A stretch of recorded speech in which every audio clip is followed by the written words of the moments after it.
শিল্পী লগ্নজিতাকে হেনস্থা গ্রেফতার করা হয়েছে। অভিযুক্ত আয়োজক স্কুলের মালিক মেহবুব মল্লিককে। পূর্ব মেদিনীপুরের ভগবানপুরের ঘটনা। সেকুলার গান গাইতে হবে লগ্নজিতাকে স্কুলে অনুষ্ঠানের সময় স্টেজে চড়াও আয়োজক, আর সেই আয়োজককে ইতিমধ্যেই গ্রেফতার করেছে পুলিশ। গ্রেফতার করা হয়েছে অভিযুক্ত আয়োজক মেহবুব মল্লিককে।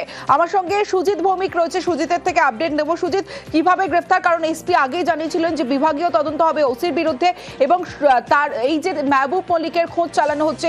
কিভাবে গ্রেফতার করা হলো মেহবুব মল্লিকের, আর মেহবুব মল্লিকের কোনো বয়ান পাওয়া গেছে?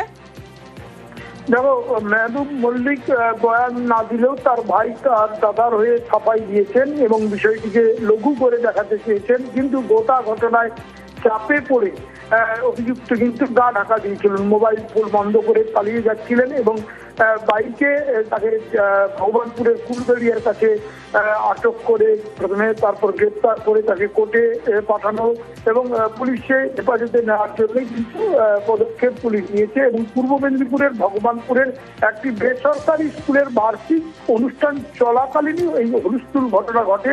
স্কুলের কাছেই মঞ্চ বাঁধা হয়েছিল অনুষ্ঠানে, সেখানে গান গাইছিলেন লগ্নজিতা চক্রবর্তী। এই অনুষ্ঠানে হুলস্থুল কাণ্ড বেড়ে যায় এবং রীতিমতো সঙ্গীত শিল্পীর যেটা অভিযোগ, অনুষ্ঠান চলাকালীন মঞ্চে চড়াও হন মেহবুব মল্লিক, যিনি ওই স্কুলের কর্ণধার এবং অনুষ্ঠানের উদ্যোক্তা। মঞ্চে চড়াও হয়ে লগ্নজিতাকে মারতে যান বলেও অভিযোগ। কয়েকজন মিলে তাকে ধরে পেলেন। স্টেজ থেকে নামানোর সময় তিনি গান গাওয়া নিয়ে বেশ কিছু দাবি করেন। এই যে দাবি, সেই দাবি রীতিমতো বিতর্কিত কথা এবং যা নিয়ে শোরগোল পড়ে যায়, উত্তেজনার সৃষ্টি হয় এবং সেখান থেকে থানায় চলে যান, অনুষ্ঠান ছেড়ে বেরিয়ে যান লগ্নজিতা। তার অভিযোগ আরও রয়েছে। ভগবানপুর থানার ওসি অভিযোগ নিতে গড়িমসি করেন, পরে অভিযোগ জমা নেন এবং এটাও কেউ কিন্তু বলা যায় যে জেলা পুলিশ গুরুত্ব দিয়ে দেখছে তার বিরুদ্ধে, অর্থাৎ ওসির বিরুদ্ধেও বিভাগীয় তদন্ত করা হচ্ছে, পদক্ষেপ নেওয়া হবে যে কোনো মুহূর্তে, এটাই জানা যাচ্ছে। কিন্তু যে গ্রেপ্তারের পর যেটা জানা যাচ্ছে যে একেবারে প্রভাবশালী তিনি, স্কুলের যে বেসরকারি স্কুল চালানো, সেখানেই তার বলা যায় যে এরকম অনুষ্ঠান, এবং সেই অনুষ্ঠানে এইভাবে সঙ্গীত শিল্পীকে হেনস্থা। আর সঙ্গীত শিল্পী লগ্নজিতা তিনি ঠিক কি অভিযোগ করছেন, প্রথমে তার বক্তব্য শুনি। গানের লিস্টের আমার 7টা গান গাওয়া হয়ে গেছিল। আমি 8তম গানের দিকে যাচ্ছিলাম, যেটা আমি গাওয়া শেষ করেছিলাম। সেটা হচ্ছে জাগো মা বলে একটা গান, যেটা এই পুজোতে দেবী চৌধুরানী বলে একটা ছবি রিলিজ করেছে। এইটা সেই ছবির গান, অবভিয়াসলি আমি গেয়েছি ছবিতে। যখন আমি কথা বলছিলাম, হঠাৎ আমরা রিয়েলাইজ করলাম যে একজন মানুষ স্টেজের দিকে ছুটে এলেন। উনি স্টেজে উঠে গেলেন এবং even before we could realise anything, উনি আমার প্রায় এরকম একটা ডিস্টেন্সে চলে এলেন। প্রত্যেকে দেখেছেন যে উনি আমাকে মারতেই আসছিলেন স্টেজে। 2-3 জন এসে ওনাকে সরিয়ে নিয়ে গেল এবং যখন উনি আমাকে মারতে পারলেন না এবং সবাই মিলে যখন ওনাকে ধরে টেনে নিয়ে সরিয়ে নিয়ে যাচ্ছে, তখন উনি চিৎকার করে বলেন যে অনেক জাগমা হয়েছে, এবার একটু সেকুলার গা, মানে তুই তো কারি, মানে আপনি টাপনির কোনো ব্যাপার নেই। মাইক্রোফোনের থ্রু দিয়ে এই কথা বাইরে গেছে এবং এই কথা প্রত্যেকে জেনেছেন। এরপরে তো আর অনুষ্ঠান করা সম্ভব না। আমি অডিয়েন্সকে শান্তভাবে জানিয়ে অনুষ্ঠানটা শেষ করে আমি ভগবানপুর পুলিশ স্টেশনে গিয়ে একটা জেনারেল ডায়েরি করি। অন্যদিকে যে মেহবুব মল্লিক, যাকে অভিযুক্ত, যাকে গ্রেফতার করেছে পুলিশ, অতিরিক্ত টাকা চেয়েছিলেন লগ্নজিতা। পাল্টা দাবি অভিযুক্ত মেহবুব মল্লিকের পরিবারের। অন্য একটা নর্মাল ঘটনা, ওনাকে টাইম দেওয়া হয়েছিল 4টা, মানে উনি টাইম দিয়েছিলেন 4টায়। আমরা শীতের কারণে ওটা দেরি হয়ে গেছিলো, 6:30 বেজে গেছিলো। উনি এটাতে খুব রেগে যান, দিয়ে এক্সট্রা টাকার জন্য ডিমান্ড করেন। আমরা ওতে রাজি হইনি। আর উনি যে গানটা গেয়েছিলেন, তো ওই গানটাকে বলা হয়েছিল যে আপনি আরেকটা অন্য যে কোনো সেকুলার গান, এটা নর্মাল। তো উনি এটা মনে করেছেন যে উনার মনে প্রেস্টিজে লেগেছে, দিয়ে সঙ্গে সঙ্গে প্রোগ্রাম বন্ধ করে দেন এবং উনি থানায় এসে কমপ্লেন করেন। কত টাকা ডিমান্ড করছিলেন? উনি 50,000 টাকা এক্সট্রা ডিমান্ড করছিলেন। তো এই মুহূর্তে তো আপনার দাদাকে ওনার অভিযোগের ভিত্তিতে অ্যারেস্ট করেছে, আইনি পদক্ষেপে যা চলবে। আপনারাও পাল্টা কি আইনি পদক্ষেপ নেবেন? হ্যাঁ, আমরা আইনি পদক্ষেপ নেব।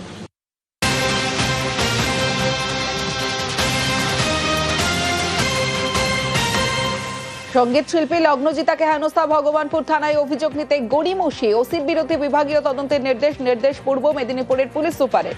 হেনস্থায় অভিযুক্ত মেহবুব মল্লিককে ইতিমধ্যে গ্রেফতার করেছে পুলিশ। পুলিশ সহযোগিতা করছে এমনটা দাবি করেছেন সঙ্গীত শিল্পী লগ্নজিতা।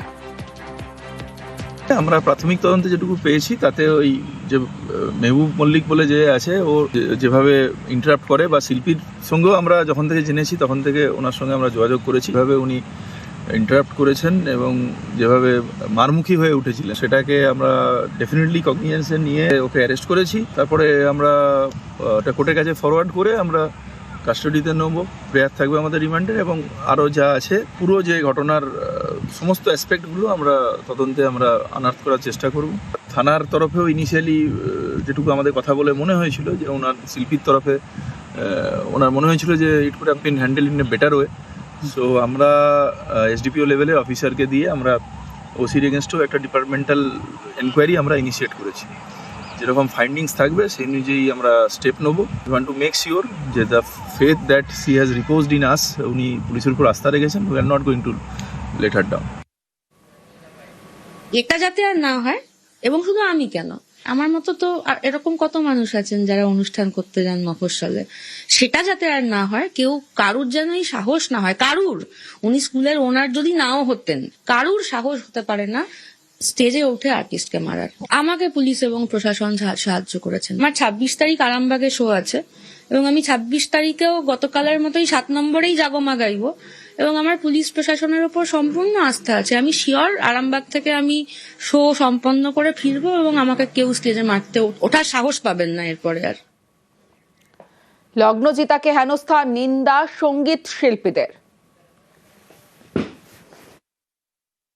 কোনো সংস্কৃতির মনস্ক মানুষ যেই হন না কেন, তিনি তার জাত ধর্ম যাই হোক, তার এই ধরনের কথা বলা ঠিক না। যিনি বা যে বলেছেন, আমার মনে হয় সেটা একটা বিচ্ছিন্ন ঘটনা, এটা হয়তো সেই লোকটার ব্যক্তিগত সমস্যা। সুতরাং এটা নিয়ে খুব একটা বিচলিত হওয়ার কিছু নেই। যিনি বলেছেন এটা ব্যক্তিগতভাবে তার অন্যায়। যে শিল্পী গান করেছেন, আমাদের অত্যন্ত প্রিয় একজন শিল্পী, সে তার গানটি রেন্ডার করেছে। তাতে যদি একজন কারোর ব্যক্তিগত প্রবলেম হয়, সেটা নিয়ে খুব একটা মাথা ঘামানোর দরকার আছে বলে আমার মনে হয় না। এই যে গাড়ির ছবি দেখছেন, এই গাড়িতেই নোরা ফাতেহি তিনি যাচ্ছিলেন মুম্বাইয়ে সানবার্ন ফেস্টিভ্যালে, আর সে সময় দুর্ঘটনা।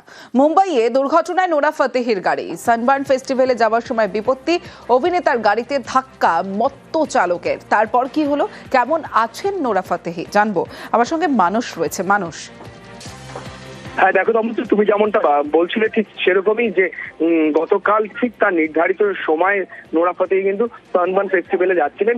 সেই সময় তার গাড়িতে আরেকটা গাড়ি এসে ধাক্কা মারে, এবং বলা হচ্ছে যে সেই গাড়ির চালক মদ্যপ অবস্থায় ছিল এবং নিয়ন্ত্রণ হারিয়ে নোরার গাড়িতে ধাক্কা মারে, এবং তখন নোরা ফাতেহির কিন্তু সামান্য চোট লাগে, তার মাথায় চোট লাগে, এবং তিনি মানসিকভাবে অত্যন্ত বিধ্বস্ত হয়ে পড়েন। তবু আগেও যেমন বলেছি যে নোরা জানিয়েছেন, তার টিম জানিয়েছে যে পেশাদারিত্বর কথা মাথায় রেখে তারা কিন্তু সেই অনুষ্ঠানে যান। সানবার্ন ফেস্টিভ্যালে নোরা ফাতেহি পারফর্ম করেন, এবং তারপর তাকে হাসপাতালে নিয়ে যায় চিকিৎসার জন্য, এবং তার চিকিৎসার পর কিন্তু তাকে ছেড়ে দেওয়া হয়েছে, কারণ কোনো অভ্যন্তরীণ বা ইন্টারনাল কোনো রক্তক্ষরণ হয়নি বলে জানা গিয়েছে।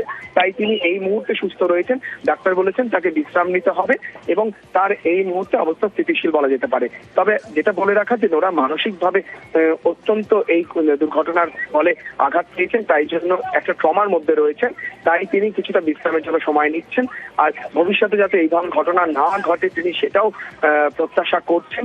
তবে সেই মদ্যপ গাড়ির চালকের বিরুদ্ধে ব্যবস্থা নেওয়া হোক, এমনটা কিন্তু নোরার টিমের তরফ থেকে জানানো হয়েছে। অবশ্যই বেশ।